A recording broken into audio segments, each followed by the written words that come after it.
Quem vai apresentar agora será a Thais Helena Leite, e o seu trabalho se chama Portal do Patrimônio Capixaba.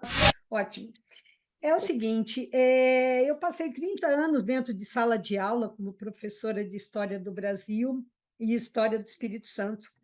Rodei 78 municípios desse estado para fazer História do Espírito Santo. Estou na 10ª edição desse livro. E aí caí para esse mundo nosso da cultura, tão maravilhosa, né?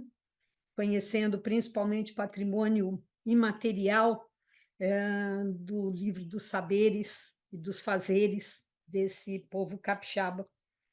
Aí, nesse período, aí, a gente formou uma equipe. Tem 2 anos que a gente está com uma equipe, tem geógrafa, cientista social, bibliotecária, somos só mulheres, né? E a gente roda esse estado, filmando. Porque depois de 50 anos eu fui fazer cinema e audiovisual, eu me reinventei e fui fazer, e agora faço filmes sobre comunidades tradicionais, né? E juntando as duas coisas, o magistério, né, e o audiovisual, quando eu vi esse evento, nossa, que coisa maravilhosa, tecnologias digitais da memória, é o que a gente faz. Então, a gente tem um portal do Patrimônio Capixaba, que a gente conseguiu um financiamento da Afocultura, da Secretaria de Cultura aqui do Espírito Santo. O Espírito Santo é um estado que tem uma forte negritude, uma origem indígena, povos originários bastante presentes, e tem comunidades de imigrantes em cidades da região serrana, principalmente, né? Então, a gente vai à caça desse patrimônio imaterial. Então, o nosso portal do Patrimônio Capixaba ele foi feito para professores, porque a gente está numa sociedade terrível, a gente vive em nichos, a gente vive em grupinhos, em guetinhos, sabe? Um não sabe do outro. Então, aqui, os professores eles têm acesso a basicamente vídeos, textos e imagens sobre patrimônio material, imaterial, manifestações culturais e sítios históricos.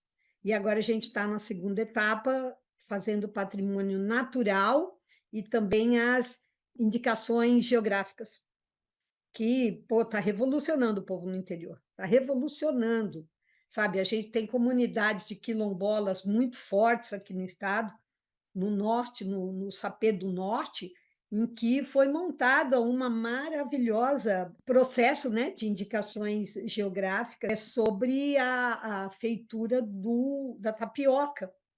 Então, eles estão conseguindo colocar nesse registro a coisa de ter muitos anos fazendo daquele mesmo modo, sabe? Esse saber, esse fazer sensacional. E a gente tem rodado o estado com esse povo, né? Então, aqui, ele é bem intuitivo, o portal, a pessoa, pegando, por exemplo, essa aqui é a página de vídeos, né? Clicando em qualquer um desses itens, ele sai direto nos vídeos. Quer ver? Eu vou colocar aqui, ó, aí aqui os patrimônios materiais, as manifestações culturais, tudo muito de roça, é bem isso, e conseguir fazer esses registros, né? O Boi Pintadinho é aqui do sul do estado, a cidade de Muqui, uma cidade que foi de grande tradição de café, consequentemente tem uma população, uma comunidade negra muito grande, que foi, infelizmente, de pessoas escravizadas para essas grandes fazendas, né? Mas que essa tradição do boi pintadinho no carnaval ficou. Vamos ver se a gente consegue vê-lo. Olha lá, é Ok. curtinho, 2 minutinhos. Vamos ver. Tá ouvindo o som? Vamos ver. Brasileiro, Aí foi? principalmente Isso, agora foi. rurais, a Tá. figura do boi, ao mesmo tempo, assusta e atrai. No Espírito Santo, a brincadeira ganha o nome de boi pintadinho e concentra-se na região sul, principalmente em Muqui, na época do carnaval. Nossas manifestações culturais também estão documentadas no Atlas do Folclore Capixaba. A publicação é uma parceria do SEBRAE com o governo do estado, distribuída para as bibliotecas públicas estaduais. É isso que eu queria mostrar para vocês, esse nosso portal, porque o professor ele acaba tendo um papel tão importante, porque ele faz as conexões. a gente consegue, enquanto professor, estar nestes ambientes em que você conecta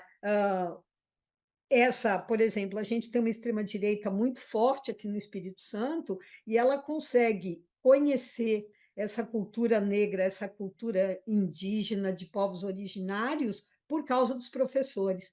Então, a gente vai conseguindo, sabe, sempre ter um jeito de fazer com que as pessoas vejam o outro, né? O diferente. Essa que é uma tecnologia digital da memória, acho sempre fantástico esse poder que a internet está dando para nós agora. Obrigada, Thaís, por compartilhar tanto o seu trabalho aqui apresentado quanto essa websérie. A gente vai dar uma ajuda aí.